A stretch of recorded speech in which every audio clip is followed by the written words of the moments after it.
Dan dasar itu adalah suatu doktrin. Ya, dasar itu adalah suatu doktrin.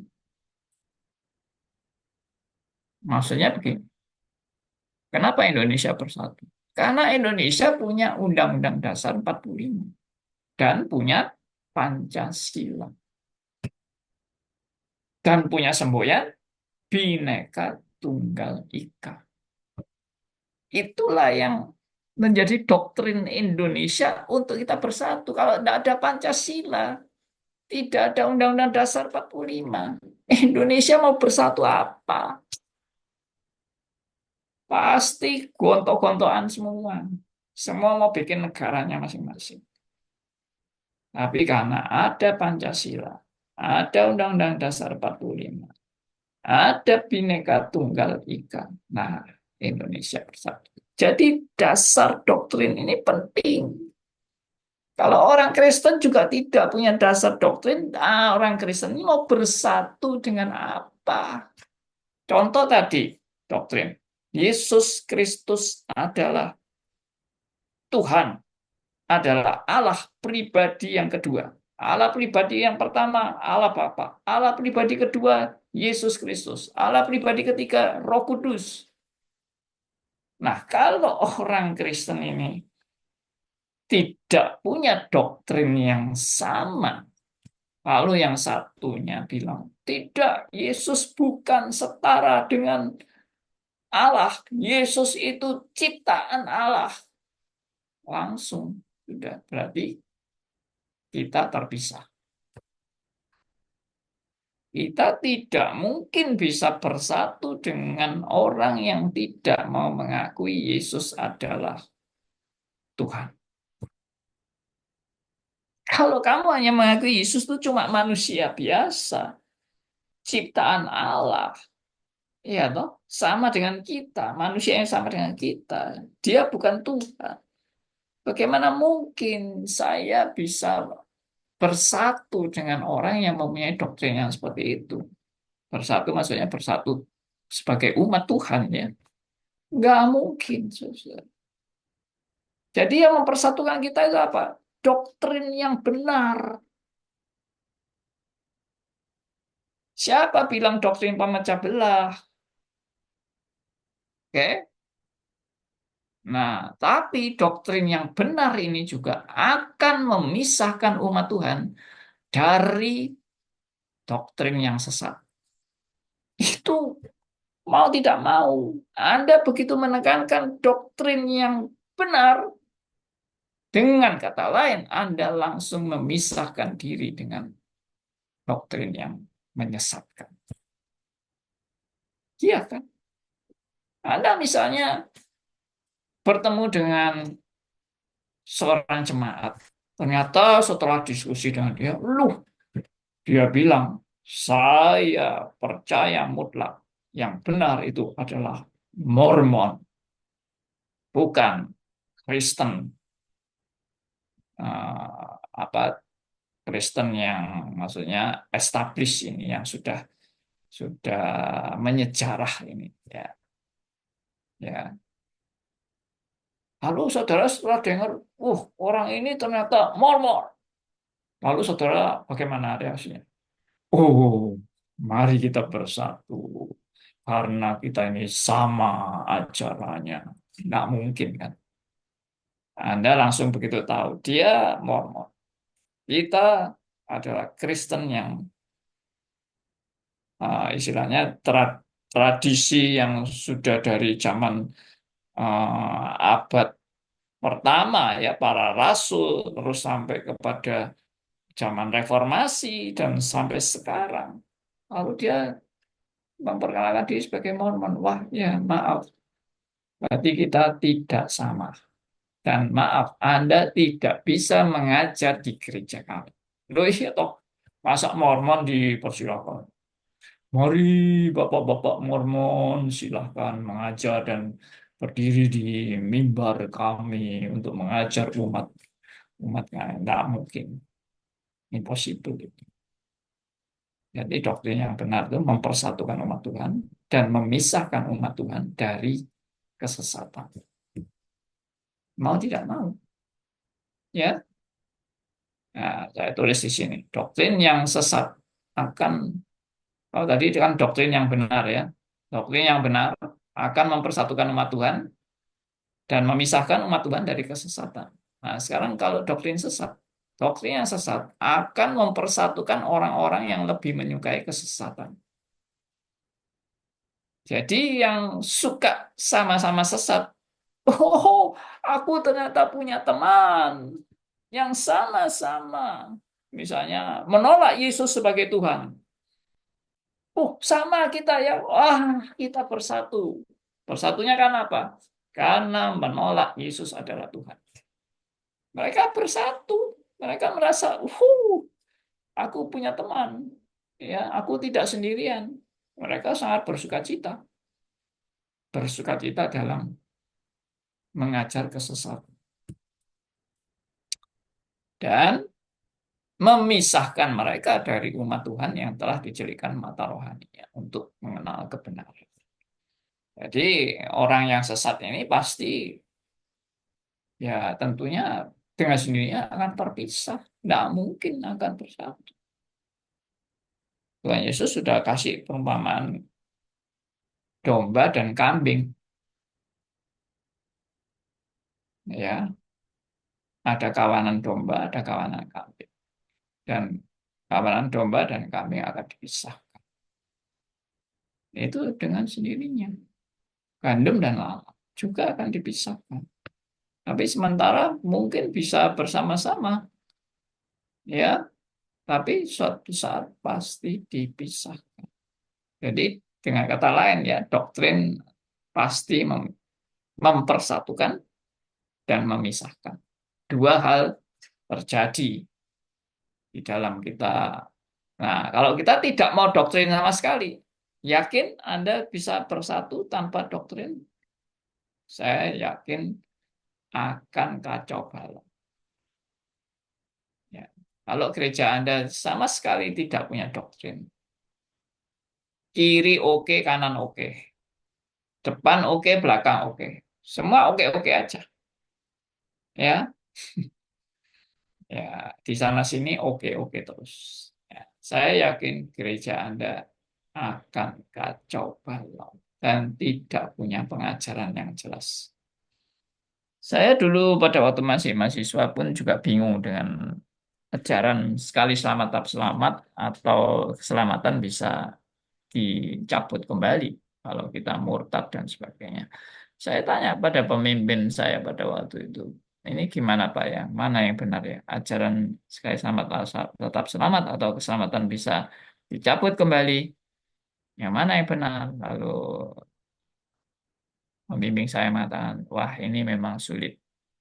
Kita memang tidak bisa memastikan. Karena dua-dua di Alkitab mengatakan dua-dua terjadi. Yang sekali selamat tetap selamat juga ada. Yang keselamatan bisa dicabut kembali juga ada. Waduh, saya bingung banget dapat jawaban seperti ini ya. Mana yang benar ini? Ya, bayangkan itu. Mahasiswa tidak punya pegangan apa-apa, tidak punya dasar apa-apa, lalu pengajarnya atau pembimbingnya juga membimbing yang membingungkan seperti itu, jadi apa kita ini? Ya, makanya saya punya beban. Setelah saya lulus di universitas, waktu itu saya belajar di teknik elektro, ya di Satya Wacana. Lalu begitu lulus di Satya Wacana, saya langsung masuk sekolah teologi. Untuk tujuan saya betul-betul belajar memahami kebenaran, ya, menafsirkan Alkitab yang menurut Alkitab. Itu. Ya, ini sudah jam 8 lebih, sebentar lagi.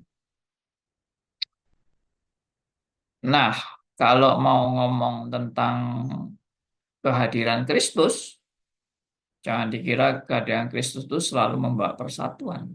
Kehadiran Kristus juga membawa perpecahan. Dengan siapa? Ya dengan orang-orang yang tidak benar. Membawa persatuan bagi siapa? Bagi yang tercelik melihat kebenaran. Ya, Bagi yang tidak menyukai kebenaran, mereka akan justru terpecah, terpisah. Itu yang terjadi. Demikian juga dengan kehadiran para rasul. Kehadiran para rasul itu dalam pengajaran yang back to the Bible akan membawa persatuan, tapi juga membawa perpecahan. Bagi mereka yang menyukai ajaran sesat, akan terjadi perpecahan. Ya, demikian teman-teman. Saya sudah cukup panjang lebar menjelaskan dengan ya versi yang ringan ya. Saya tidak memberikan pengajaran-pengajaran yang rumit, yang mungkin akademik terlalu tinggi, ya sederhana saja. Ya, oke, demikian saya kembalikan kepada moderator Pak Patrick sendiri. Silakan.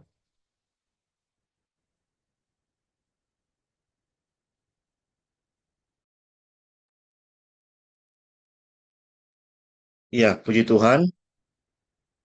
Terima kasih Pak Andi untuk ulasannya. Eh, Sangat mencerahkan ya teman-teman. Jadi selama ini kita berpikir ya doktrin reform, pemecah gereja dan sebagainya atau mendengar tuduhan-tuduhan semacam itu, ternyata eh, itu tuduhan yang salah dan tidak dipikirkan dengan matang.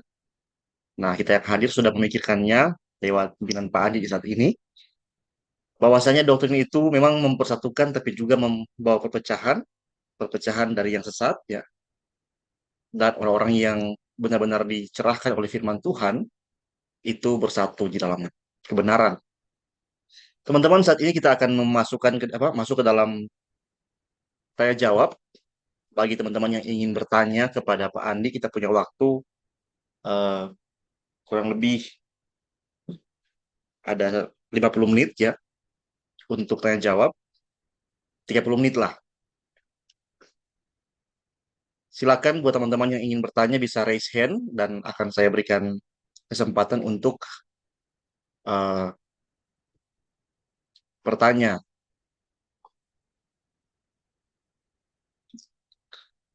Yang pertama dari Kak Kevin Kamagi. Silakan Kak Kevin langsung saja. Oke, makasih Kak Patris atas kesempatan. Selamat malam Pak Pendeta, makasih atas kesempatan untuk bertanya. Izin perkenalkan, nama saya Kevin Kamagi. Saya juga bagian dari ARM dan makasih untuk telah membawakan eh, materi ini. Ya karena memang seringkali juga, jujur saya pribadi juga sangat sangat sangat mempercayai apa yang diajarkan oleh doktrin khususnya dari reformnya.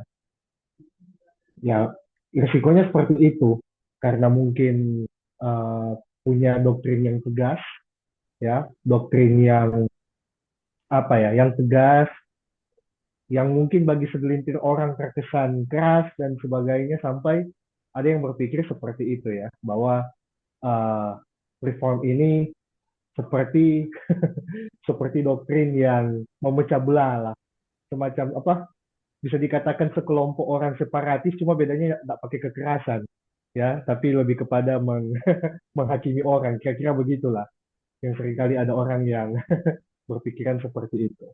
Nah, saya berpendapat ya Pak Pendeta, saya berpendapat bahwa bisa jadi ya, saya setuju sekali dengan penjelasan Pak Pendeta tadi bahwa memang namanya doktrin yang benar ada dua sisi yang akan terjadi yaitu akan bersatu tapi juga di sisi lain orang yang menolak pasti akan terjadi perpecahan dalam artian mereka akan menolak kebenaran ini kan seperti itu karena ada domba dan juga kambing seperti itu. Hmm. Nah, kalau yang saya lihat ya Pak Pendeta, apakah ini mungkin karena ada pengaruh dengan kulturnya negara kita ya? Negara kita ini kan bisa kita katakan ya negara yang multikultural ya, multi etnis dan sebagainya, sehingga secara society-nya itu sudah berpikir bahwa namanya perbedaan itu harus disatukan bagaimanapun caranya. Walaupun mungkin dalam perbedaan itu ada yang kontradiktif, tapi supaya demi merawat persatuan dan kerukunan sehingga harus tetap senantiasa harus diterima gitu ya, supaya tidak terjadi perpecahan. Kalau kita bicara dalam konteks kenegaraan di negara kita Indonesia ya. Apakah mungkin karena culture itu sehingga gereja-gereja sekarang dalam tanda kutip ya Pak Pendeta itu takut terpecah karena ada yang salah, ada doktrin atau ajaran yang salah di situ. Ya, mungkin saya melihat gereja-gereja zaman sekarang ini lebih mengorbankan kebenaran supaya tidak ada kericuhan lah, istilahnya seperti itu. Nah, ya karena mungkin itu pengaruh dari kulturnya negara kita yang memang lebih mementingkan kerukunan atau jauh-jauh dijauhi dari segala kericuhan, walaupun mungkin dalam segi perspektif apa yang dia pahami dan dia pegang satu sama lain itu berbeda.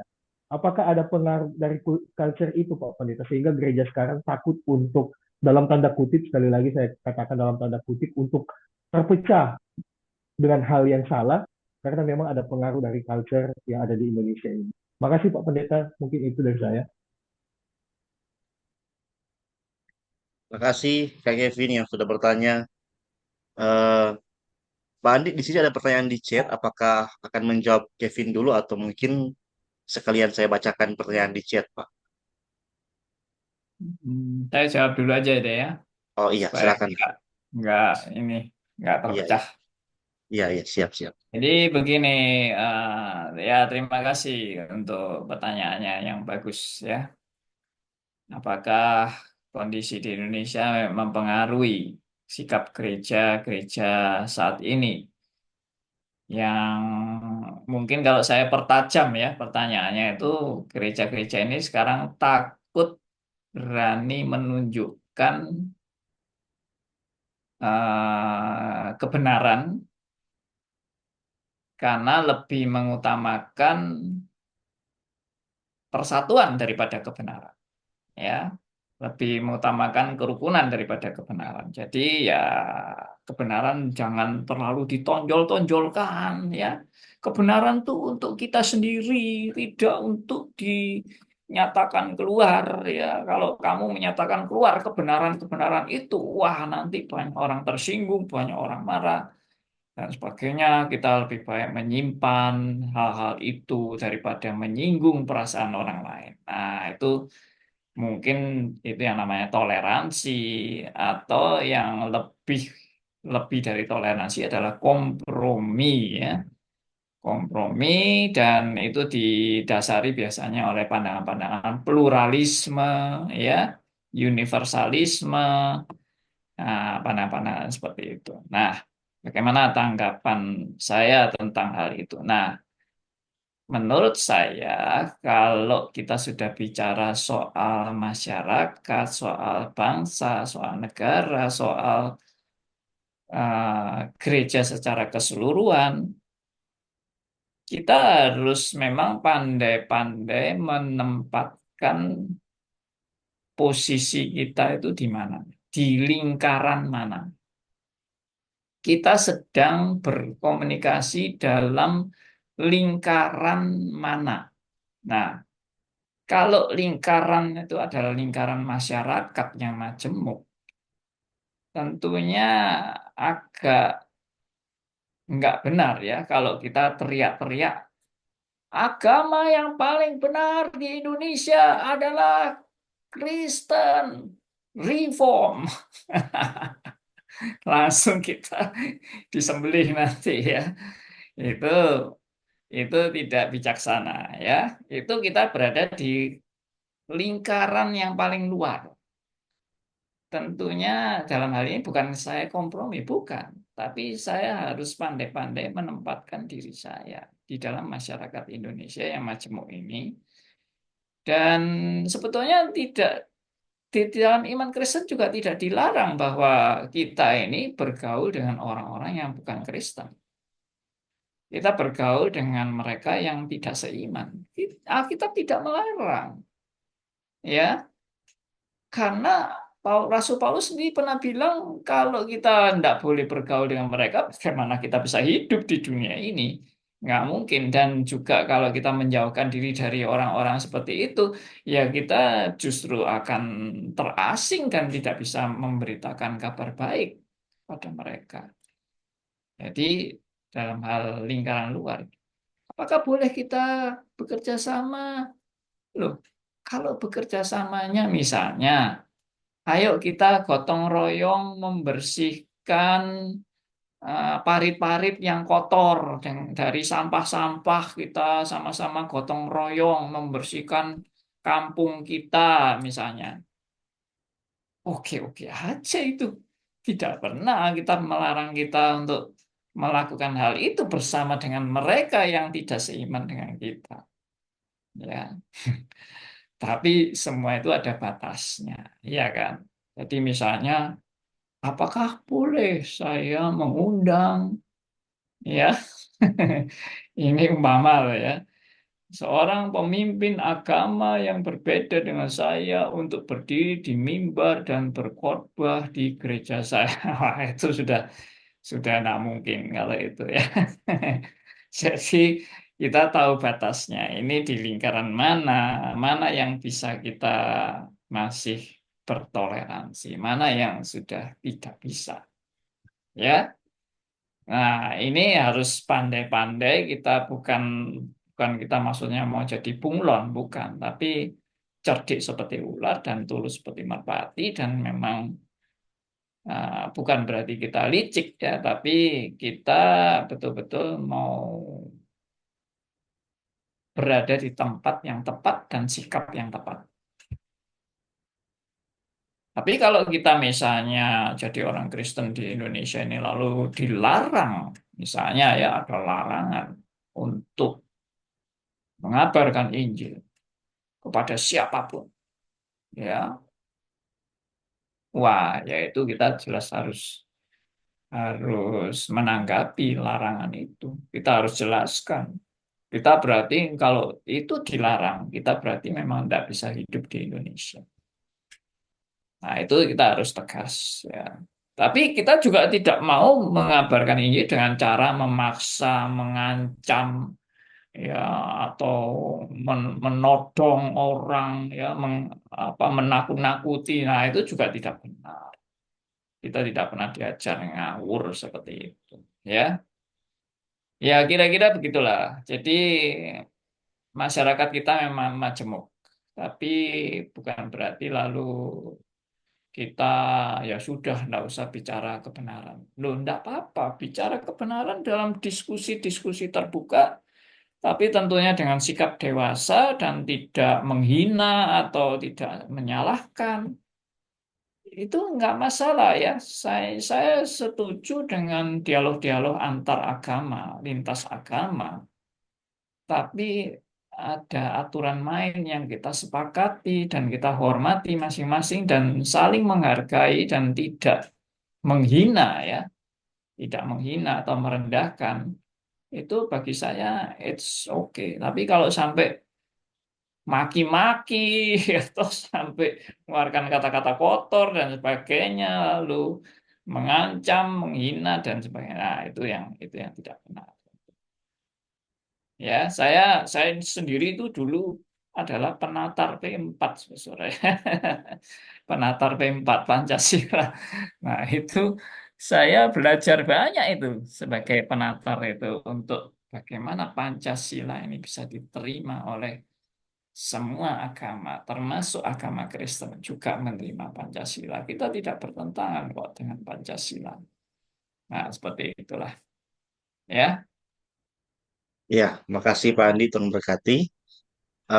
Kemudian ini ada pertanyaan dari kolom chat dari Debatis Ajin. Yang pertama, apakah gereja harus terus-menerus bereformasi, sama halnya dengan istilah Semper Reformanda Verbum Dei? Jika ya, mengapa perlu bereformasi? Kemudian yang kedua, bagaimana menghindari dan menghadapi kekeliruan di dalam gereja? Apa yang harus dilakukan, apalagi itu di dalam jemaat sendiri? Ketika ada mungkin pendeta yang mengajar yang salah sebagai jemaat, apa yang harus dilakukan? Dua itu Pak, baik. silakan Pak. Baik. Terima kasih buat pertanyaannya dari apa ini? The Baptist. Debatis. Oke. Begini ya, kenapa kok Semper Reformanda? Ya, karena perisa posisinya itu harus jelas. Karena gereja itu tidak pernah benar-benar sempurna tanpa kekurangan, kelemahan, kesalahan. Gereja itu masih gereja di dunia. Selama gereja masih di dunia ini, kita tidak luput dari kekurangan, kita tidak luput dari keterbatasan, kesalahan, kelemahan, dan sebagainya. Nah, dengan keberadaan kita yang tidak sempurna ini, tidak perfect ini, gereja harus terus-menerus diperbarui. Tidak boleh selesai sampai akhir zaman. Tidak pernah benar-benar bisa sempurna. Tidak boleh ada gereja yang merasa saya sudah sempurna, benar, ya tidak perlu ada pembaruan lagi karena semuanya sudah sempurna di dalam gereja kita. Itu pasti omong kosong. Ya, saya senang dengan satu ilustrasi yang seringkali disampaikan beberapa hamba Tuhan. Tapi saya dengar pertama kali ilustrasi ini dari Pak Yusuf Roni, di mana waktu itu sekitar 40 tahun yang lalu dia sudah men-sharingkan ya, kalau cari gereja sempurna, begitu Anda ketemu gereja sempurna, lalu Anda masuk di gereja itu, langsung gereja itu menjadi tidak sempurna, karena Anda yang masuk di situ itu tidak sempurna. Ya, nah, jadi dalam hal ini saya sangat sangat ini ya bersyukur ya bahwa tokoh reform kita ini mengeluarkan suatu statement uh, Semper Reformanda ini sebagai satu hal yang tidak bisa dihapus di dalam seluruh gereja yang ada di muka bumi ini. Harus melalui pembaruan terus-menerus, termasuk pembaruan dalam pengajarannya, termasuk pembaruan dalam organisasinya, termasuk pembaruan dalam orang-orangnya. Ya, nah kegiatan-kegiatannya semua harus ada pembaruan, tapi pembaruannya adalah kembali kepada Alkitab. Sekarang ini banyak pembaruan-pembaruan bukan kembali ke Alkitab, tambah ngawur pembaruannya. Itu menyedihkan. Bukan pembaruan yang verbum dei, pembaruan menurut selera masing-masing. Nah, ini akan kacau kalau ya. Nah, itu dari saya. Demikian. Iya. Eh, Mungkin yang Oh ya, kedua yang ini kedua ya. Sorry, sorry. Yang kedua. menghadapi kekeliruan di gereja ya. Nah, iya, itu yang tadi saya sudah katakan ya, bahwa gereja itu tidak luput dari kekeliruan pasti, tidak luput dari kelemahan, tidak luput dari ketidaksempurnaan, eh, tidak luput ya dari ketidaksempurnaan. Jadi gereja harus terus-menerus memang harus dibarui, dikoreksi. Orang-orangnya juga tidak sempurna. Jangan dikira kalau sudah jadi pendeta tidak ada kelemahan, tidak ada kekurangan, lalu pendetanya, jadi dewa begitu yang tidak pernah salah itu. Wah, itu kacau itu doktrinnya pasti. Masa pendeta tidak punya kelemahan, tidak punya kekurangan, tidak punya kesalahan, ya. Ah, Bahkan dari perjuangan reformasi itu sudah juga menunjukkan yang namanya paus pun bisa salah. Ya, jangan Anda membuat paus-paus baru di gereja Protestan. Ya, Iya. Iya. ya, kita sudah menolak Katolik. Oh, paus itu tidak sempurna, itu manusia biasa. Lalu ternyata kita membuat paus di gereja kita sendiri. Ya, kita menganggap pendeta kita itu pendeta sempurna. Ya, siapa bilang? Tidak ada pendeta sempurna. Masuk saya. Oke. Iya, terima kasih Pak Andi ya, paus baru. Iya, iya. Eh, Terima kasih untuk jawabannya Pak Andi. Ada pertanyaan yang berikutnya dari Bapak Joni Riupasa. Selamat malam, mau bertanya. Saya di gereja yang pegang doktrin Arminian, tetapi saya sendiri teguh di doktrin Reform atau Calvinis dengan alasan yang eh, yang penting tidak menyimpang dari doktrin fundamental dalam kurung 5 sola reformasi. Menurut Bapak bagaimana? Ya, Ya, pertanyaan menarik sekali ya. Kita sudah reform, tapi masih di gereja Armenia. Sebetulnya salut saya dengan keputusan Pak Joni ini untuk tetap di gereja yang Arminian. Cuma ada beberapa masukan dari saya ya. Masukannya itu begini. Kalau Bapak punya punya misi di gereja Bapak yang Arminian itu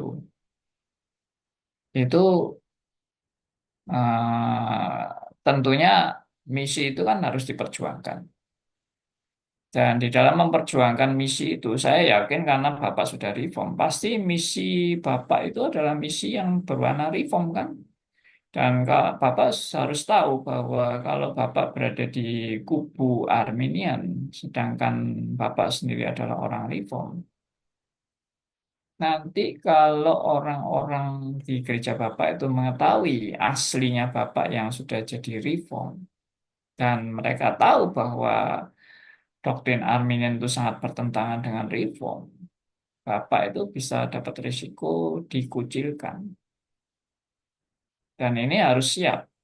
Kita kita jangan berharap semua orang pasti menerima kita terus. Kecuali Bapak menutup-nutupi diri sebagai orang reform dan tidak ada orang satupun yang tahu tentang keberadaan Bapak sebagai orang reform di gereja Armenian. Tapi itu berarti kan Bapak akan bersandiwara terus dan itu pasti akan sangat-sangat menyulitkan. Lalu bagaimana Bapak mengajar dengan ajaran yang Bapak ajarkan itu, Bapak tidak mau mengajarkan reform, padahal Bapak adalah seorang reform. Tentunya Bapak ingin kan dan rindu kan mengajarkan ajaran reform di gereja Armenian itu. Nah, itu yang eh, saya saya temui beberapa jemaat ya kasus-kasus yang seperti itu langsung begitu ketahuan langsung dikucilkan, langsung tidak boleh pelayanan, ya langsung diancam, ya bahkan sudah diberikan pilihan kalau Bapak masih terus mau mempertahankan reformnya Anda silakan keluar dari gereja kami. Ya kalau sudah begitu ya mau tidak mau kita harus terima. Nah, ada kemungkinan kedua Bapak punya strategi, yaitu strategi yang betul-betul disusun dengan rapi ya, dengan mungkin istilahnya apa itu masif atau apa.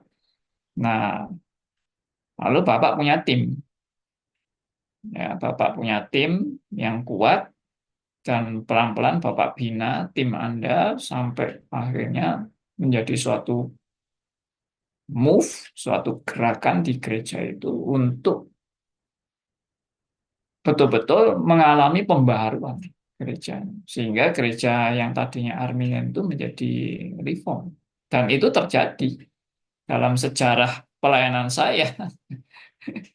Saya melayani di waktu itu masih GBI Gempol ya. Kami kami pelayanan di GBI Gempol dan waktu itu beberapa majelisnya semua bukan semua sih 12 orang majelis itu kuliah di Stris ya belajar di Stris waktu itu Sekolah Teologi Reform Injili Surabaya, dan kami bina itu majelis-majelisnya. Waduh, 12 majelis ini semangat jadi reform luar biasa di gereja itu. Lalu, wah, terjadi pergolakan yang hebat di gereja itu sampai akhirnya GPI di Gempol itu berubah jadi GRI. Jadi Gereja Reform Indonesia di Gempol ya.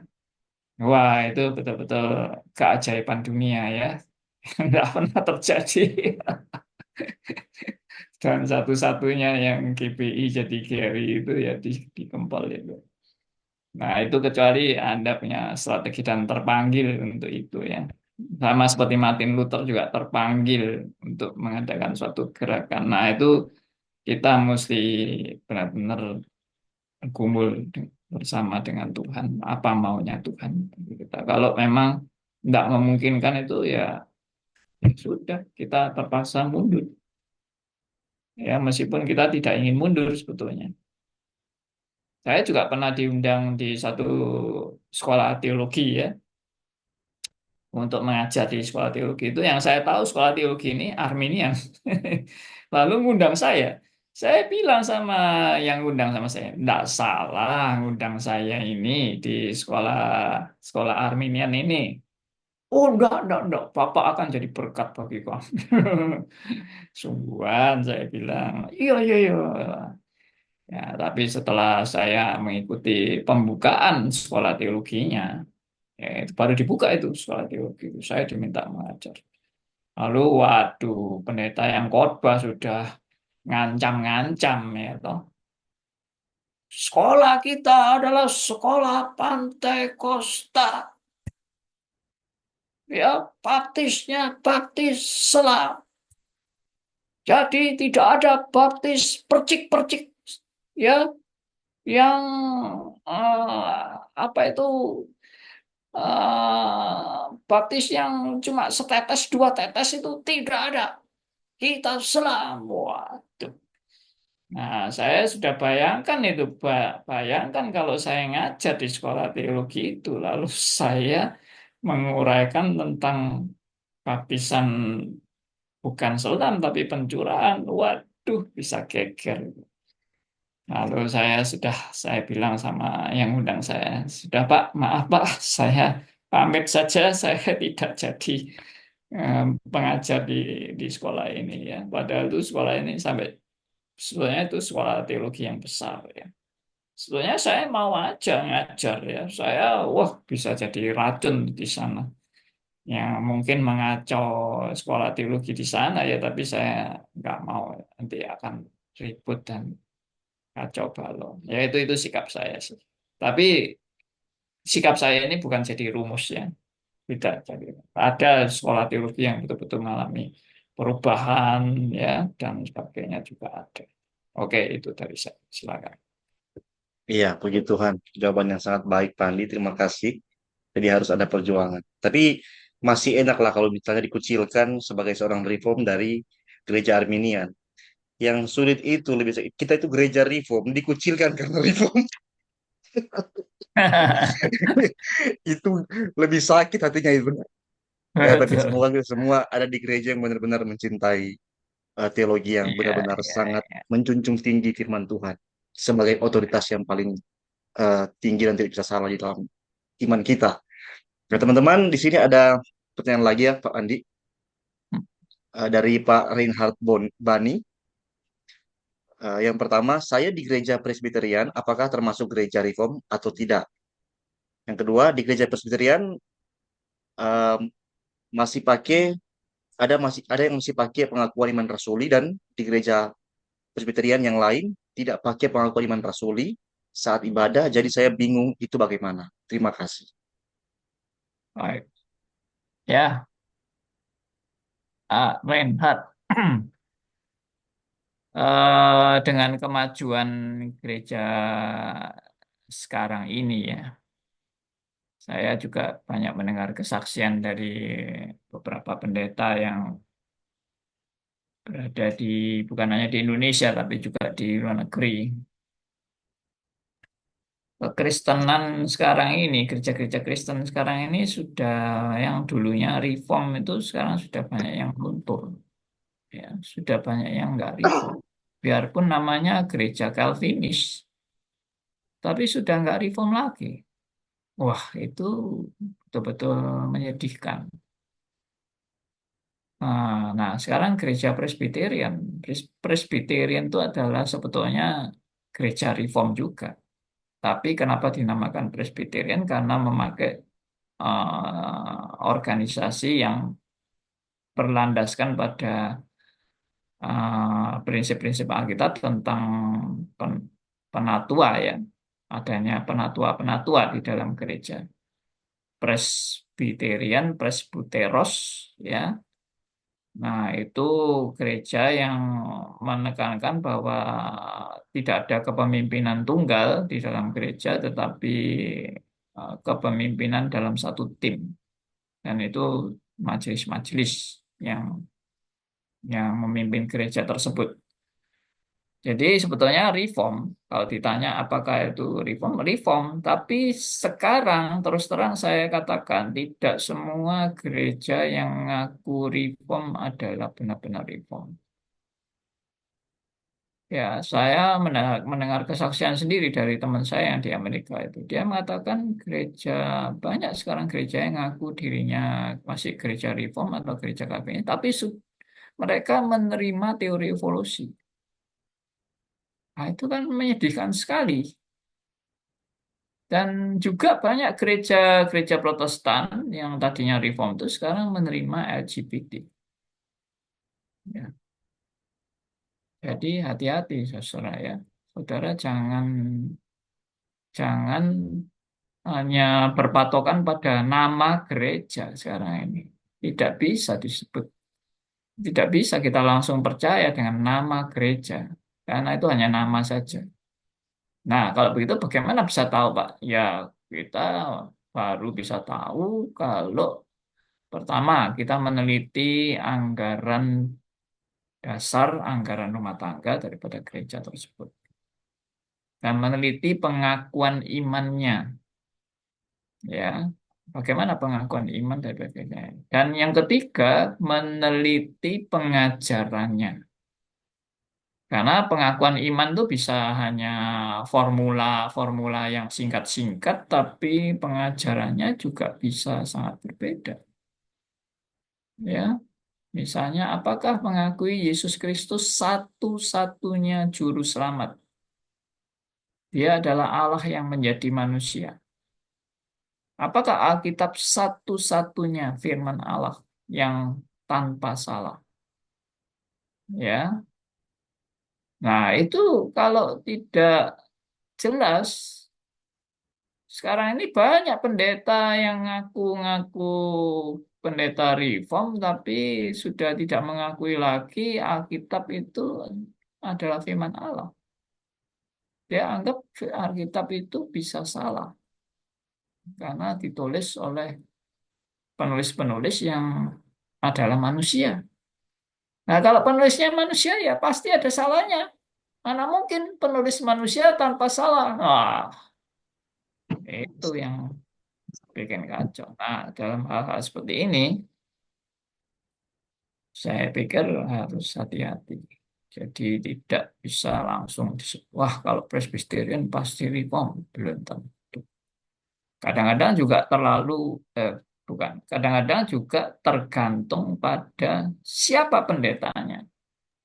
Gereja Presbyterian di kota ini reform, tapi di kota lain bisa nggak reform karena pendetanya sudah pemahamannya berbeda. Nah, itu apa? Karena sinodenya juga tidak ketat. Sinodenya memberi semacam ya hak otonom dari pendetanya mau ngajar apa ya terserah pendetanya. Tidak diteliti atau diuji dengan baik pendetanya betul-betul berpegang pada ajaran reform atau tidak. Ya, dan reform ini pun alirannya banyak. Kalau kita nggak hati-hati, reform itu sekarang sudah ada reform karismatik ya, toh. Ada reform Arminian juga ada ya, setengah reform setengah Arminian ya toh. Ada reform single predestinasi, ada reform double predestinasi, ada reform setengah tulip, ada yang menerima tulip, menolak tulip, ya toh. Ada reform yang ordo salutisnya juga nggak jelas, ya. Waduh, jadi sekarang ini 1001 macam reform. Nah, itu makanya kalau kita nggak belajar baik-baik, kita ini terombang-ambing dan mudah sekali dipengaruhi oleh pemahaman-pemahaman yang tidak jelas ya. Tentang pengakuan iman rasuli ya memang ada yang masih mengucapkan itu di ibadah, ada yang tidak. Tapi sebetulnya itu juga hanya formalitas ya. Pengakuan iman rasuli yang diucapkan di kebaktian itu bagi saya juga masih belum menjamin gereja ini betul-betul adalah gereja yang berpegang pada kebenaran yang back to the Bible. Itu masih perlu diuji kembali. Ya, kalau sampai sudah tidak mau mengakui pengakuan iman rasuli, wah ya itu sudah terang-terangan ya, sudah terang-terangan ngawurnya itu kalau tidak mau mengakui pengakuan iman rasuli. Demikian, Pak. Ya, puji Tuhan, makasih untuk jawabannya, Pak Andi. Ya, mungkin memang alangkah baiknya juga mengecek ke kelas-kelas katekesi gereja, Pak ya. Iya, Karena di situ kan benar, dijelaskan pengajaran-pengajaran inti dari gereja ya. benar Dan sekali. iya. Nah, teman-teman, eh, tidak ada lagi pertanyaan ya. Ini sudah menunjukkan waktu 20.45. Kita eh, akan sampai di sini perjumpaan di malam hari ini. Tapi sebelumnya kita mau mendengarkan satu penarikan kesimpulan dari Pak Andi untuk kita di saat ini. Silakan, Pak. Ya, baik. Jadi tentang doktrin reform itu jelas-jelas itu bukan doktrin hasil karya manusia ya. Kalau kita teliti baik-baik bagaimana sampai bisa munculnya pengajaran reform itu betul-betul anugerah Tuhan yang luar biasa. Ya, bagaimana Martin Luther berjuang dan diteruskan oleh John Calvin dan juga kawan-kawan dan sampai hari ini ada orang-orang yang terus mempertahankan doktrin reform yang betul-betul back to the Bible. Karena sekarang reform pun juga sudah banyak yang luntur. Nah, lalu soal perpecahan gereja, kita tidak perlu takut ya kalau memang gereja itu harus terpecah demi suatu kebenaran.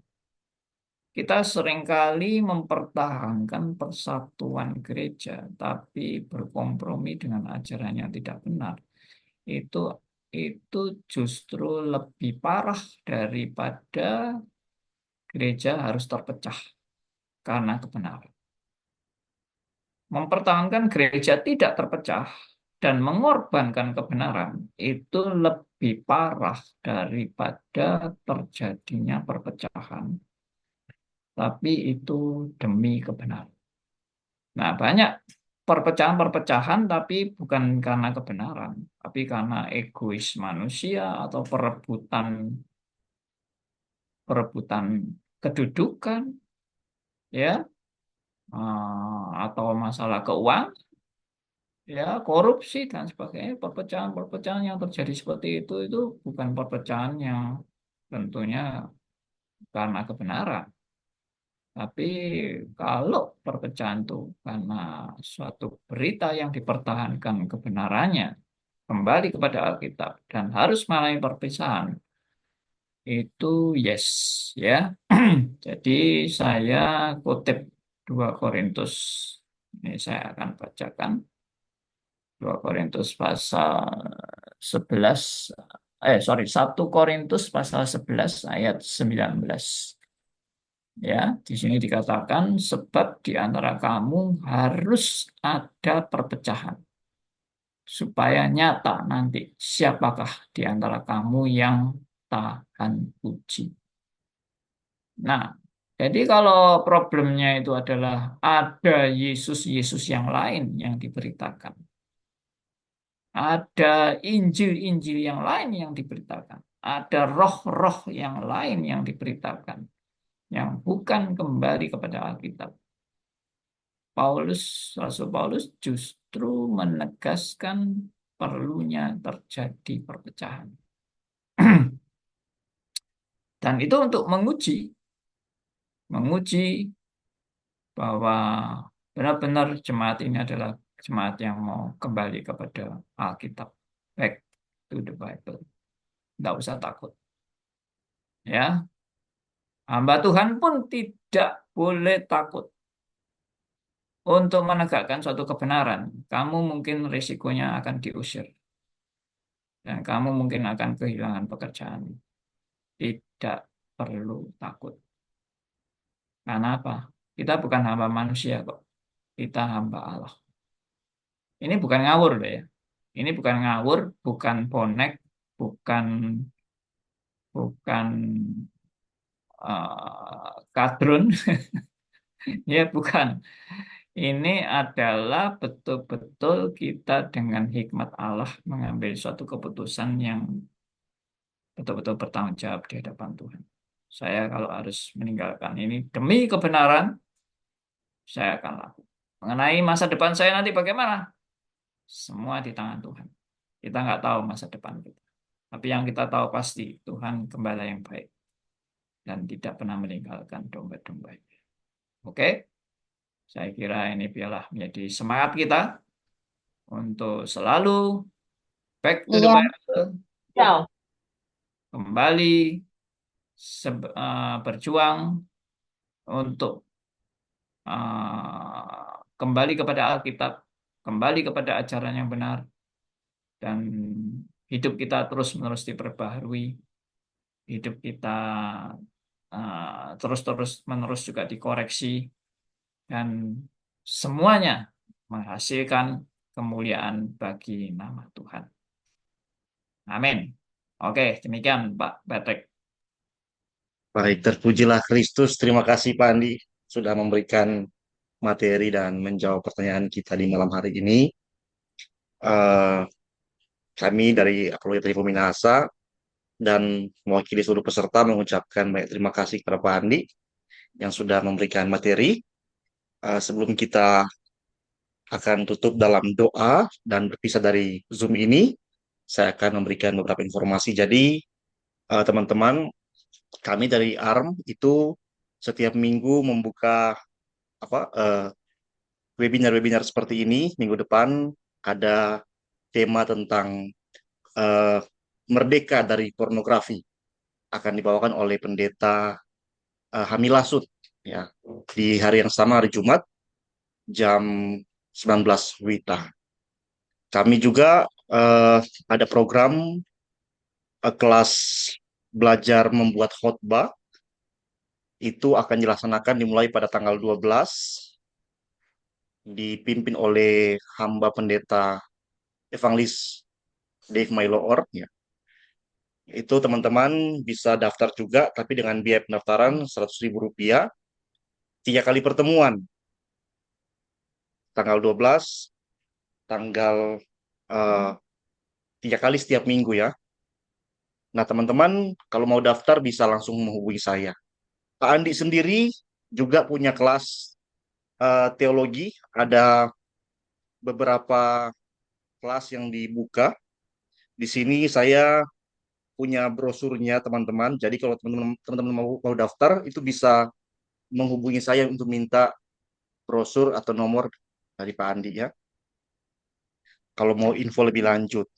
Tadi ini ada kelas tentang Biblical Understanding on Singing, Another Gospel, pengantar Perjanjian Lama, doktrin Alkitab, dan doktrin manusia dan dosa. Ada brosurnya di sini, kalau mau daftar juga bisa akan saya kirim. Jadi itu informasi dari kami ya. Minggu depan ada webinar lagi.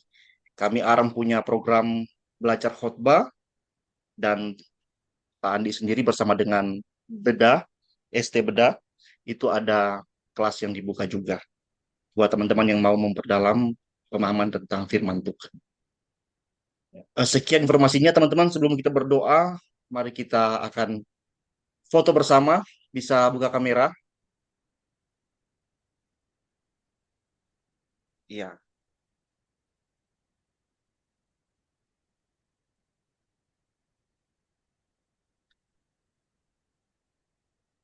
kita akan mengabadikan momen ini.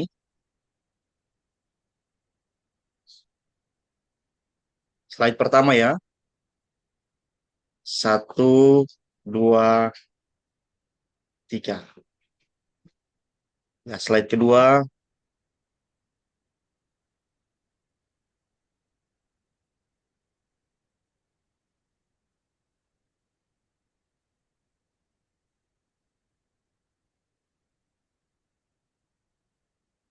Ya, selesai. Kita akan tutup dalam doa. Saya meminta kesediaan di saat ini dari eh, Pendeta Sofli, bisa enggak pimpin dalam doa tutup? Pendeta Sofli Lumapou. Bisa, Kak. Iya, Pendeta Sofli akan pimpin kita dalam doa. Mari kita berdoa. Kami mengucap syukur kepadamu ya Tuhan Allah di malam hari ini untuk kesempatan yang Engkau berikan bagi kami untuk belajar bersama, belajar tentang doktrin yang benar, yang senantiasa akan menuntun kami sebagai orang-orang Kristen untuk senantiasa terus hidup dalam kebenaran. Kami bersyukur untuk hamba-Mu Bapak Pendeta Andi Halim yang sudah Engkau pakai untuk materi ini, biarlah kiranya Engkau senantiasa terus menuntun kehidupannya, bahkan dalam setiap hal yang dia kerjakan, terlebih sebagai hamba Tuhan, agar supaya tetap menghidupi kebenaran itu di dalam perjalanan kehidupannya.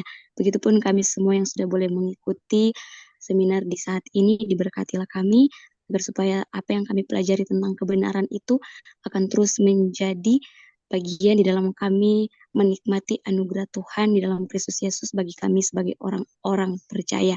Terima kasih Bapa di surga, terpujilah Engkau, kepadamu kami bersyukur, kami bawa doa ini di dalam nama Tuhan Yesus. Amin. Amin. Terima kasih Pendeta Sofli Baik. untuk doa tutupnya. Pak Andi, sekali lagi terima kasih banyak, Ya, Pak Andi.